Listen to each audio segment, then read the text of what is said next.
In the old days, I was a real serious philatelist, and I collected Guadeloupe postal history. I started collecting it in '76, and it hit the top in 2006 when I won the Grand Prix d'Honneur at the Washington show. That's the highest award in the show. And I think I was the first one ever with a single French colonies exhibit to do this. I put together just a kind of quick, not quick, but an overview of the exhibit, just looking back to what I had and what I used to collect, and some thoughts along the way. The first question you might have is why collect Guadeloupe? But it turns out Guadeloupe was a major French colony despite its small size, which offered the possibility of great depth in forming a postal history collection. There was a major and excellent publication by a Frenchman named Leon Dubois that detailed the postal history of the colony from 1851 to 1892. So there was some really good literature on it. At the time when I started in '76, there was significant interest in the French colonies. John Levitt, a collector from England, had collected what's called the French colonies' general issues. Those are the stamps that France issued for use by all of its colonies. And John did a traditional exhibit and won for the first time ever, a French colonies exhibit won a Grand Prix d'Honneur at an international show, and he did that in Australia. So that was a high point for the French colonies. At the time, Dick Stevens, a member of the France and Colonies group here, had a spectacular collection of Martinique postal history. Colonel Pratt was doing St. Pierre and Miquelon. Stefan Arctander was doing Reunion. Mark Isaac still is doing Indochina. Alain Millet of Paris was doing New Caledonia. In fact, Alain did something great. He put all of his collections, he had 15 of them, up on a permanent website so anybody could access them. But then a couple of years ago, somebody decided to charge for this website, so Alain took his collections down. And Shirley Gallagher was doing French Oceania. So there was a lot of serious interest in the French colonies' general issues. Bob Stone, a famous collector of the early period there, had some good Guadeloupe items, and Levitt had a number of them too.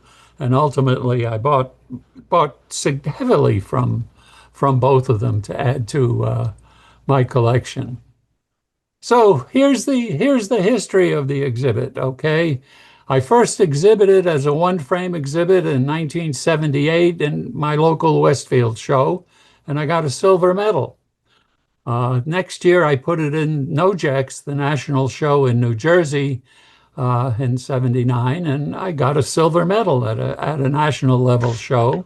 Ultimately, by 2006, I had taken two grand awards, one at NOJEX and one at Bolpex, the Baltimore show.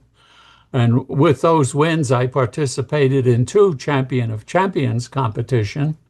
I didn't win the first, and I was thrown out of the second. Yes, I'm the only one who's been thrown out of a Champion of Champions exhibit, as far as I know. But that's another story. I'll let you wonder about it. And along the way, particularly in the 1990s and early 2000s, I took four international large golds with this collection that qualified me for championship class. And I exhibited in championship class in Washington 2006. And surprise of surprises, I won the Grand Prix d'Honneur. I'll have some comments on that at the end of the exhibit. I was the first single colony French exhibit to win a Grand Prix. I don't think anybody's duplicated that. And the Boston 2026 show will be the 20th anniversary for my exhibit and the Washington win. And the collection was sold by Shreve Spink in December 2007, and my focus became the postal history of the group type, which you've heard about. and then philately and international mail order fraud, which you're probably tired of hearing about. So here's Guadeloupe. Okay, here's the colony of Guadeloupe. On the right, you see the chain of islands in the Caribbean going all the way from Puerto Rico to Trinidad, and Guadeloupe's sort of in the middle. The left is the map from the Dubois book. Even that is good and worth noting. The colony consisted of two main islands, okay, Grand Terre and Basse-Terre, okay. Grand Terre has the major city, the largest city in Guadeloupe, Buena-Pitra. It's also a major commercial center. There's one other city too, Lamoule, and then it's filled with a lot of little villages. And the lower island, Basse-Terre, has a major city at the city of Basse-Terre, and that's the capital of Guadeloupe. It's also the port where all of the packets called that transported the mails, and it's also the port where the British agency had an office for handling some mails we'll get to in a bit. You can see it has lots of small villages. By the way, Capesterre has a monument to Columbus because that's where Columbus landed on one of his voyages. And when you visit Guadeloupe, my wife's son and I took a vacation there. We stayed at Club Med in Saint-Anne, and you come in from the north and you swing around and land in the airport at La Montagne. And when you fly over this, it really looks like a butterfly. You can see both islands beautifully, and it looks like you're flying over a butterfly. In addition to the two main islands, you have all the dependencies, the islands of the Saints, Terre de Bas, Terre de Haut, the island of Marie Galante, which has three additional small post offices, the island of Desirade, which doesn't even make the map, it's 35 kilometers into the Caribbean. And yes, the two islands of St. Martin and St. Bart's, which are more than 200 kilometers to the north. So all of that together constitutes Guadeloupe and its dependencies. Here's the organization of the exhibit. It was 12 chapters. It started with the use of stamps of France, which was done on a trial basis for 2 years in 1851 to 3. There was an interim stampless period, 53 to 59, where you could prepay in cash for the postage, or you could send it unpaid. There was no penalty for unpaid mail. Then in 59, and actually starting in 60, we begin the use of the French colonies' general issues. And the general issues were a solution by France to stamps for the colonies. Then I had a section on the British agency mail out of Basse-Terre.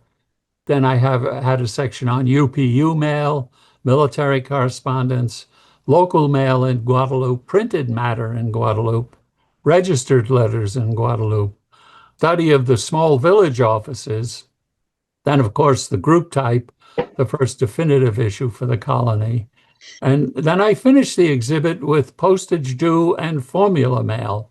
And that was a very conscious and specific choice. I'll tell you why in a second. The exhibit was driven by postal history usage, not rates and routes, which is traditional when you do postal history. It's the usage that's the critical thing. I made a conscious decision with this exhibit. I wanted to end it with a boom. And by that, I mean, normally when you do a single French colony exhibit, you end with the showing of the group type, and then that is followed by the first pictorial issue of the colony. And when you see an exhibit like this, it seems to just run out of steam. It just quietly peters out and sort of goes away. It's not a good way to end an exhibit. So I dropped the pictorial issue of Guadeloupe completely. And I showed the group type as the penultimate in the penultimate frame. And I consciously ended with a frame on postage due material and formula material. And in the postage due section, I featured two of the most famous and significant covers in the colony. In the center of the second row, positions 6 and 7 right up for the judges to see. So I really wanted to end this with a boom. Unfortunately, I didn't save copies of the exhibit except for the title page. Here's the title page. What I've just told you in the introduction is covered in these two paragraphs. And the exhibit began with this cover, which shows the use of French stamps from the colony of Guadeloupe. Okay. And this is the earliest recorded use of French stamps from any of the colonies. I'm going to read this next section because I want to get in all these points. Limited stocks of French 10 centime, 25 centime, and 1 franc Ceres issues were shipped to the colonies of Guadeloupe, Martinique, French Guiana, and Reunion in late 1851 for trial use in the prepayment of mail. France had been successful with its 1847 issue in prepaying for mail in the France proper. And so now they were trying to do the same in the colonies. Tristan, who's one of the famous collectors in France, records 26 covers from Guadeloupe illustrating the use of French stamps. I think he was off by a factor of 2. It's actually 50 covers that probably exist in this 1851 to 3 period. In 53, the trial was terminated and it was considered generally unsuccessful. The basic rate was 1 franc 50 centimes for 7.5 grams, and the mail was carried by the British Royal Mail Steam Packet Company to England under a special arrangement. And then from Southampton, it was carried over to Calais, where it entered France. The stamps were applied in Guadeloupe, speaking specifically of Guadeloupe, and canceled on arrival in France. I'm not sure why they did that, as is shown by this example here from November 2nd, 1851, from Basse-Terre, with the stamps tied by the continuous French grill. This is, as I noted, this is the earliest recorded use of French stamps from any of the 4 colonies. It's like a first day cover, okay? The use of stamps was not mandatory, and unpaid letters traveled at the same basic rate. And probably that contributed to the failure of this attempt to prepay for the mail. And here's a close-up of the cover, and you can see the 1 franc stamp, the 225s, 1 franc 50, that was applied in Guadeloupe at Basse-Terre, a nice strike of the Basse-Terre date stamp. That's a PD for paid to destination. And then when it arrived in Calais via a local ship across the English Channel, you get the Angleterre Calais arrival stamp, and it's also got a Paris arrival on the back. And you can see they canceled it on arrival in Paris with the continuous grid roller that was in use at Paris. There is one story that goes with this. I was among the bidders. It was sold by the Jacques Robineau firm in France, and one of the famous auction houses or mail sale houses. And the day after the sale, Monsieur Robineau called me to inform me that I had won the lot. I had just won it. It was one jump below my highest bid. And he said in his 30 years of business, this cover was the most that people wanted to look at. He said more than 100 people asked to look at this cover in the 3 weeks before the actual sale. So it has a lot of elements to it, and it's very popular to a variety of collectors. I'll just show you one other. This is the only recorded use to a foreign country. In my exhibit, I had 11 examples of the use of French stamps from Guadeloupe. So that's roughly, let's say, 10 out of 50, 20%. And I tried to show a different aspect. Significantly missing in my collection was a letter known at the 7th weight level, franked at 10 francs 50 centimes. That resides in the Paris Postal Museum. And had I wanted that for my collection, I would have had to go steal it. So that one did not show in the collection.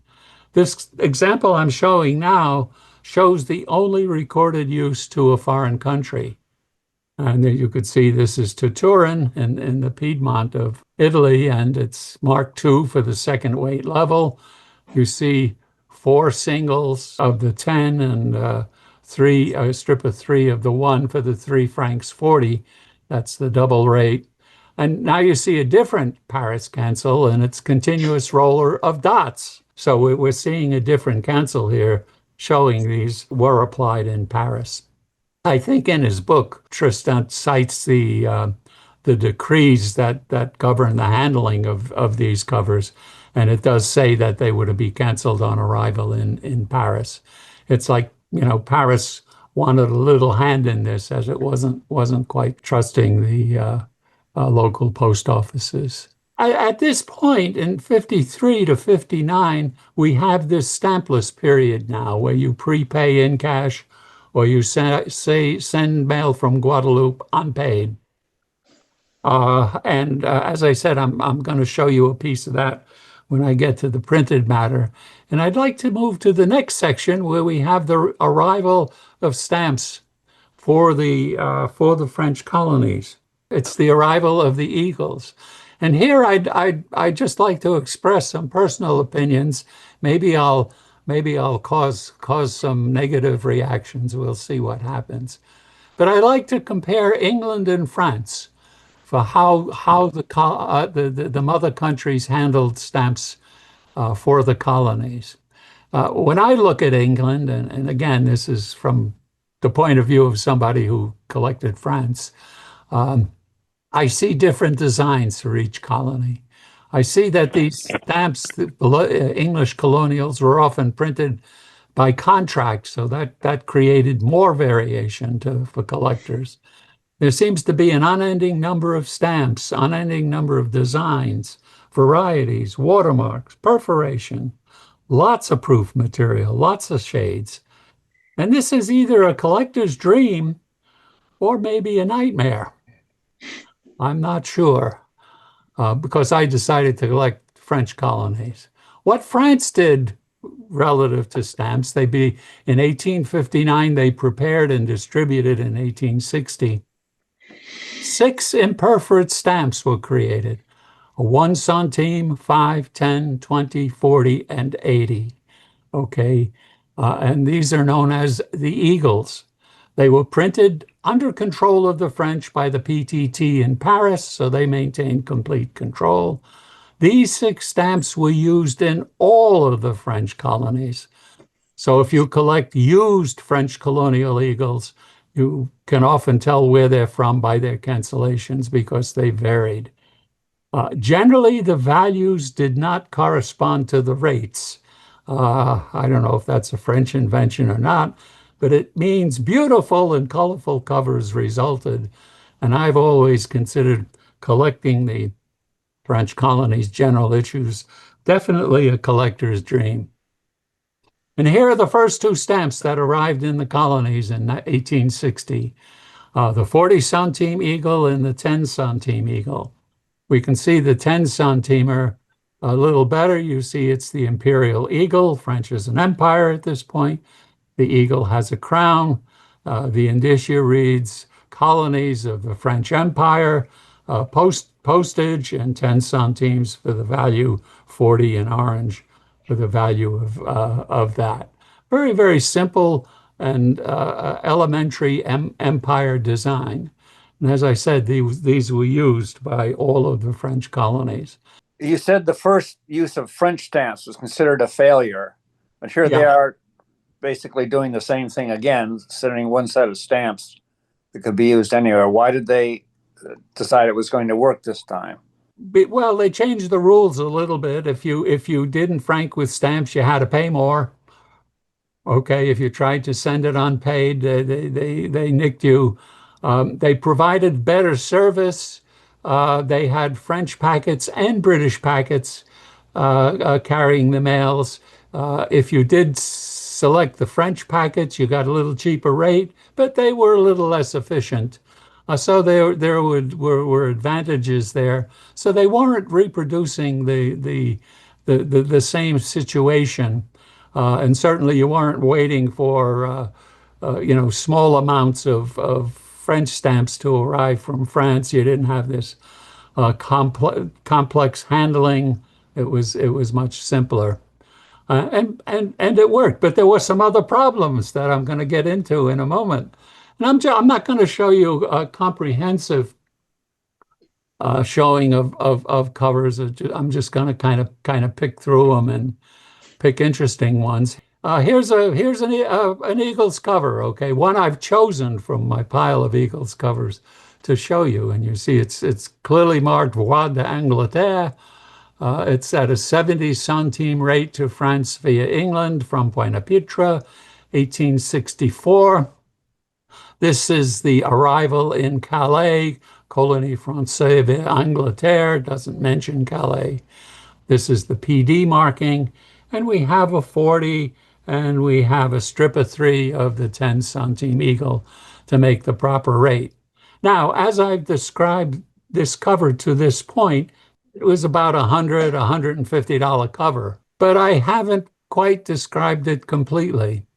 Relative to all of the British colonial variations that one gets into when you study and collect British colonies, the French were much simpler in terms of varieties to collect. And what this cover shows, it's an example of le Timbre Couché, the napping, the sleeping stamp. Okay, and what happened in one composition, that's 180 stamps, in one composition of the 10 centime eagle, 3 of the cliches were turned counterclockwise, 90 degrees. And they never corrected that. They just ran those plates until they wore out. And so we have Le Timbre Couché. And so we look at the strip of 3 and we see this eagle here, this eagle there. They're both working hard to carry the males, but this guy over here is taking a little nap. Okay, he's resting. And so he got known as Le Timbre Couché. And this is a wonderful, wonderful variety to collect. And of course, it kicks the value up to a little more than $150. Collectors prize this in unused large blocks, used large blocks, and on cover. French history, it's things were pretty tough in France, and things got tough for colonial stamps. If we go to French history in 1870 to 1871, France and Germany were fighting the Franco-Prussian War, and France lost. On September 4th, 1870, France becomes the Third Republic. This was just wonderful dumb luck. My wife and I took our first vacation in France for the whole month of September 1870, and we were in Paris on September 4th, 1970. And it was the 100th anniversary of the declaration of the Third Republic. There was a huge celebration at the City Hall, the Hotel de Ville, where they had a big parade, a gathering of tens of thousands of people. Actors from the Comédie Française read the Declaration of the Third Republic. Soldiers on horseback played brass instruments. Planes flew overhead. They dropped little tricolors. It was a big celebration. The Declaration of the Third Republic. However, back in 1870, when they did this in the middle of the Franco-Prussian War, there was an immediate need for new stamps, okay? And what France did was reprint the old Republic and the new Empire, Ceres and Napoleon issues from 1847 thereafter, and they perforated them for use in France. So now you see classic Ceres issues from 1870 reprinted from 1847, reprinted in 1870, and then perforated for use in France. And then they had to say, what do we do about the colonies? All we have is the Empire Eagles, and we're now a republic. So what they did was they took the stamps of France that were issued perforated, and they issued them imperforate for the colonies. So we have the Ceres, the Napoleon, the Type Sage stamps, all being issued and used by the colonies in imperfect form. These have come to be known as the French colonies' general issues, les émissions générales. And they come, that's that section in Scott that is after France, after the French offices. You can see all of the stamps of France that we used in lieu of stamps. New stamps didn't come out till the Type Dubois stamps in 1880. We'll get to those in a bit. What we have here is a combination Eagle Ceres cover. It's actually a fifth weight level, 5 times 70 centime rate. And you can see it's marked with a manuscript 5 here. So you get the right postage, and the postage is 3 francs 50 via British steamer. Again, you got Colony Française via Angleterre. Everything's proper here. But what's happened in the early 1870s, the French colonies came up with some new cancellations for the colonies where they included initials of the colony. And Guadeloupe got GPE, okay? This is early use of the GPE lozenge. Martinique got MQE, St. Pierre and Miquelon got SPM, Senegal got SNG, Indochina got CCH for Cochinchine, India got INDE, New Caledonia got NCE, and the French Polynesia got OCN for Oceania. So this is the Guadeloupe one. It's actually quite rare because it wasn't used that long in the 1870s. And you can see it here better. Beautiful block of 4 of the 80 centime eagle. You can see the GPE. And now this is the 15 centime Republic Ceres stamp that was issued imperfect for the colonies. It's a little cut in, but still pretty nice.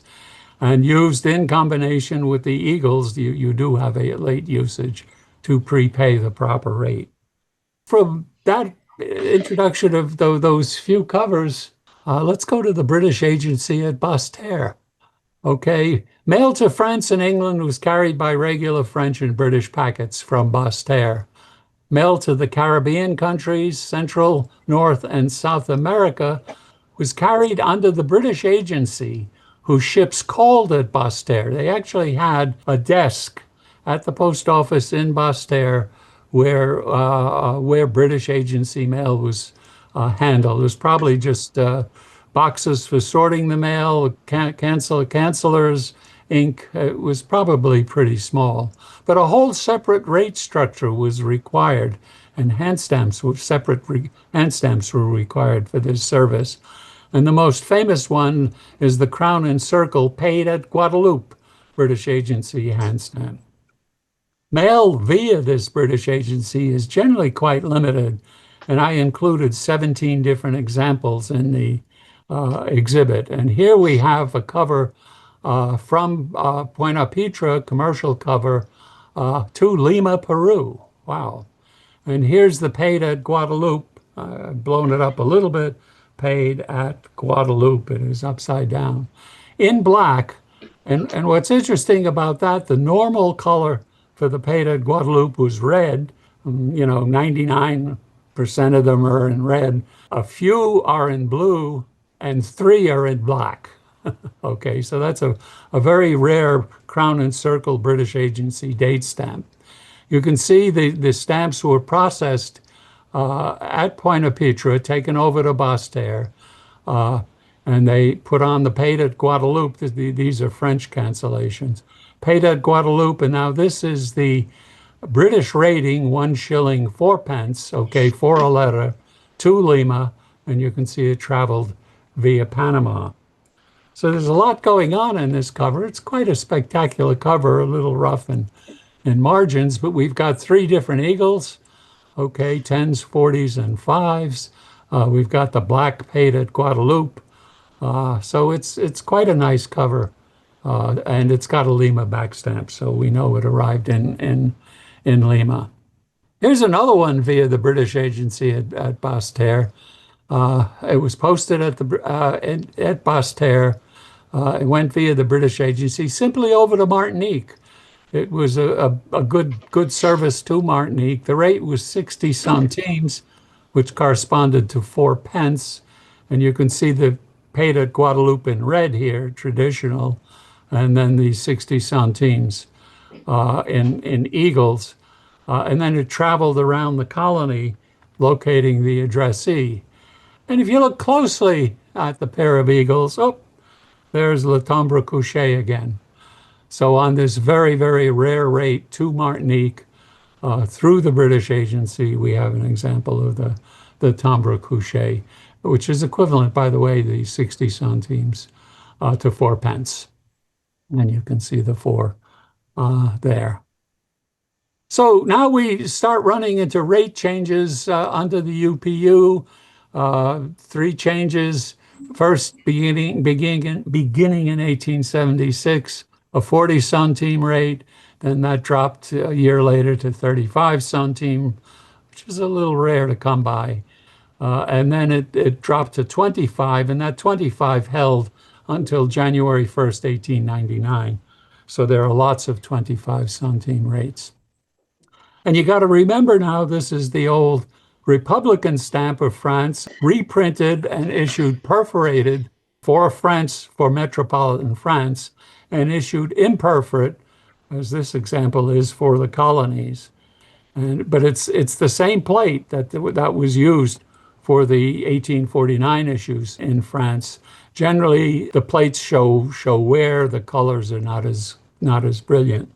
And here's an example. In fact, it's the one I've been showing you. There's the 40 centime on cover, nicely tied. This is packet boat français. This is not a French packet mark. It's a postal clerk sorter's mark. They used to sort the mail into that for the French packet and the British packet, which said packet boat Angleterre, Paqang. This one was for the French packet on a letter to Marseille.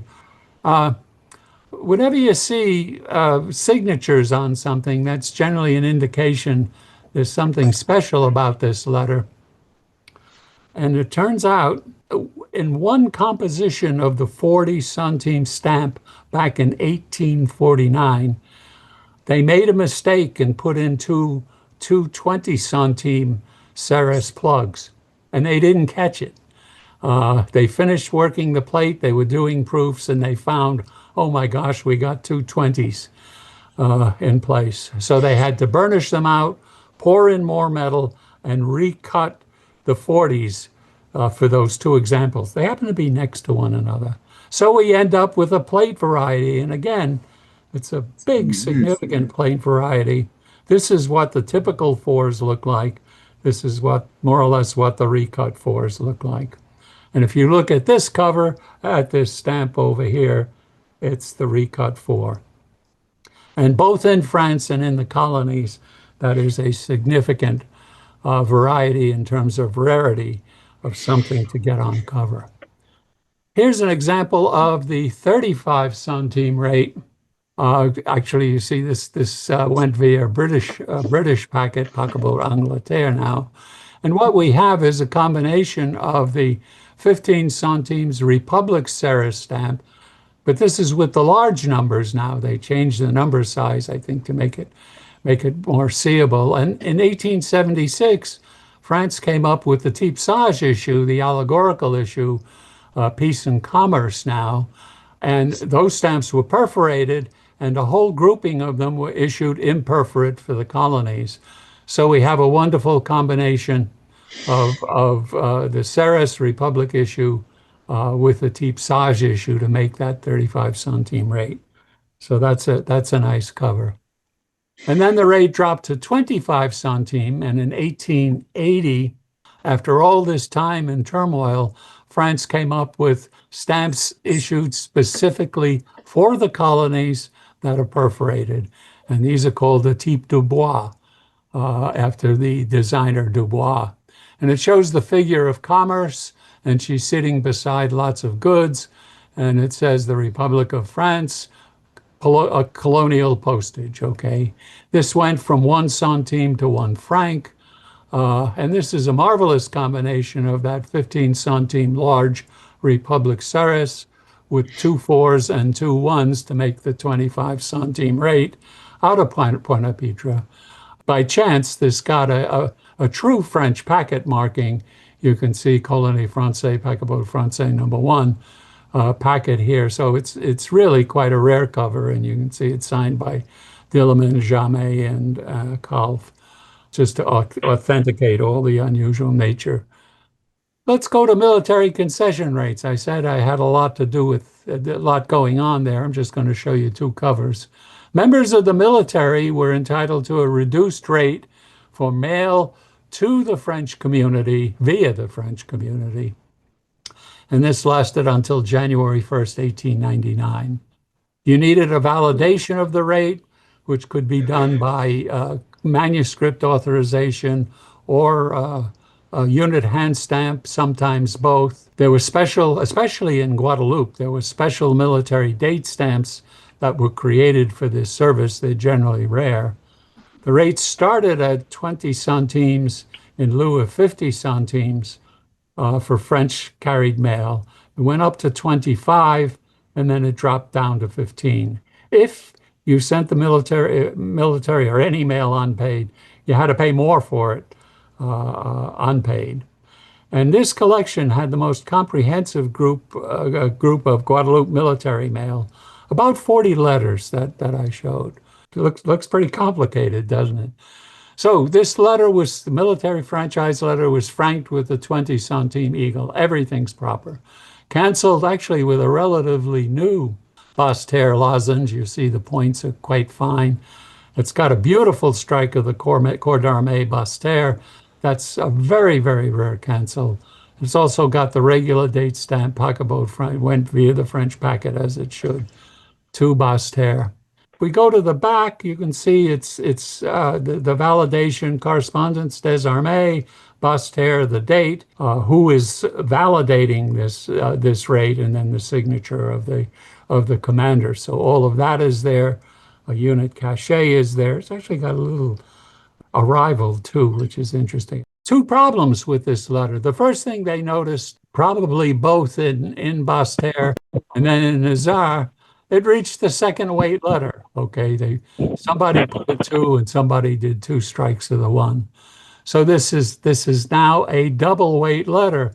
The postage should have been 40 centimes. Okay, I'll tell you about the due in a second. When they brought it to the addressee in France, he twice refused it, refusé. He didn't want it. He wouldn't take it. And so they put some words of explanation, and they had to send it back to the sender. So what happened to this letter? The rate was 20 centimes prepaid or 30 centimes unpaid. So they treated it as a double weight unpaid letter with a 60 centime rate, which was credited for the 20 centime stamp with 40 centimes to be collected. And you have to learn these markings. This is how the French do a manuscript 4. They even converted it into a hand stamp. This is the hand stamp of the manuscript 4. And this means 4 decimes due, 40 centimes. And this is what this guy to whom it was addressed refused to pay. So it's quite an unusual military correspondence letter with a lot of elements. Fast forward to 1893, the rate is now 15 centimes. In 1884, the Type Dubois stamps under request from France were overprinted with the colony name to make them colony specific. So now we have a 15 centime Type Dubois overprinted Guadeloupe. We have a 15 centime military concession rate now from 1893. And it's from the post office at Saint Claude. You can see the UDE here, okay, and this says Corps des Armées. This originated at the military base of Camp Jacob, where the quartermaster had a military hand stamp of his own. This is not an official postal marking. It said Correspondance des Armées, Guadeloupe, Camp Jacob. From the military post office, it went to St. Claude, where it got the St. Claude Corps d'Armée date stamp. And here it went then to the French packet, line D. And it also got an octagonal military date stamp on the packet. So you have one simple 15 centime letter, stamp catalogs like $2, with three different military correspondence hand stamps on it, plus one on the reverse for the unit, the Basse-Terre transit, which is proper, and then the arrival in France. So very, very nice military letter. Okay, we're going to get to that printed matter now, the stampless period, 1853 to 1859.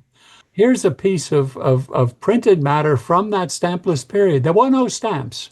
You could now send letters prepaid in cash, which this one was, your CPD, or you could send them unpaid, and it would come with a variety of due marks. I just want to show this one because it's a list of prices current. The commercial firms in Guadeloupe from all the colonies were always sending these back to France with, they give prices current for goods, goods being sold. They also give ship schedules for departures and arrivals, et cetera, et cetera, et cetera. This is a 13 centime printed matter rate, which was prepaid in cash. And you can see it went via a British ship to Britain, and then it ended up at Le Havre from, it's right here, Pointe-à-Pitre. And on top of everything else, it was in the Dubois collection. Okay, this is the guy who wrote the book. So very unusual, very rare 13 centime printed matter. And you can see from the ink that's come through, it's a list of prices current. So that's quite spectacular for the stampless period. And I pick up on that rate in 1863 for 1 year. The 5 centime and 1 centime eagles came in 1862. The rate was still 13 centimes. It dropped to 12 centimes in 63.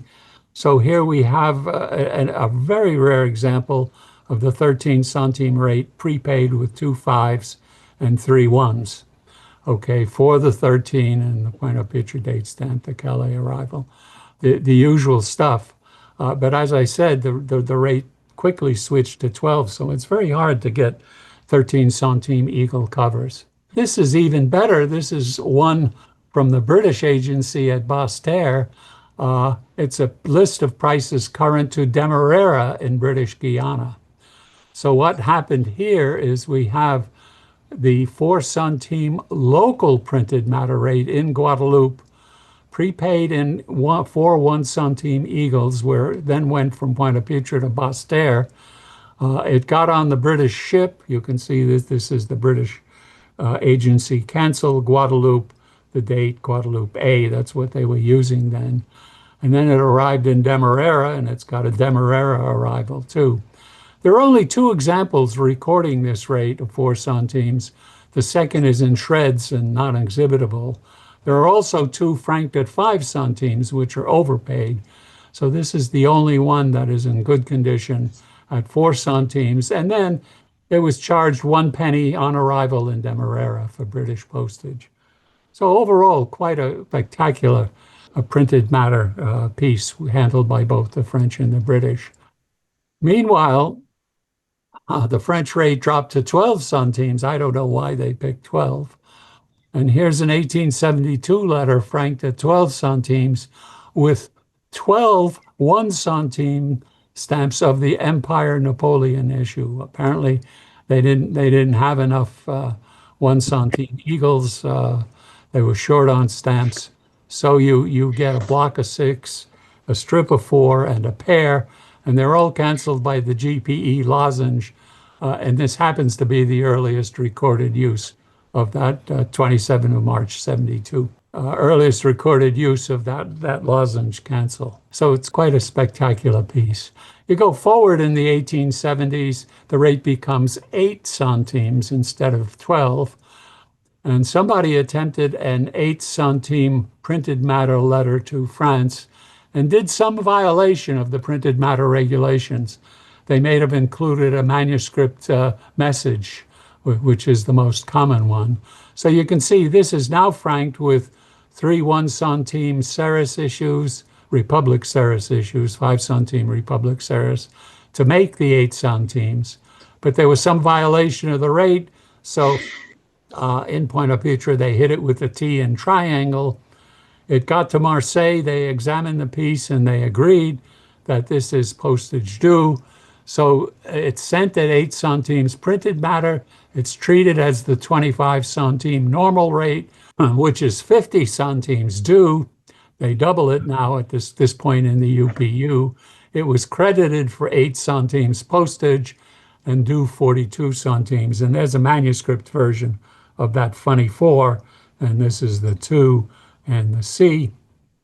So this was 42 centimes due from the addressee, and this shows the credit of 8 centimes. Again, a very, very unusual piece. There was a special 3 centime printed matter rate for marriage and death announcements. And here's a spectacular example of a marriage announcement franked with a 2 centime Type Dubois and the 1 centime Type Sage. The Type Sage Prussian blue never made it to the colonies, so this is just a normal one on gray paper. But the 3 centime rate with a transit via line B, so we know it went through the mail, and you open it up, and indeed, yes, it is a marriage announcement. Again, another very nice piece of printed matter. Registered mail, I'll only show you one example. It's the 30 centime registered judicial rate locally within Pointe-à-Pitre. You've got the cachet of the judiciary, the Pointe-à-Pitre, 30 centimes due, and lo and behold, we got another example of Timbre Couché. Okay, there's the 2 regular stamps. This is turned in a funny way. This is the guy who's sleeping there, so that's a nice example. One of the questions we're going to address at the end is, did this exhibit deserve a Grand Prix d'honneur? But the best stories are coming up at the end. So. Well, we look forward to that next week. Next week, we got to wait. Okay, I'm still not going to tell you why I was thrown out of the Champion of Champions. So.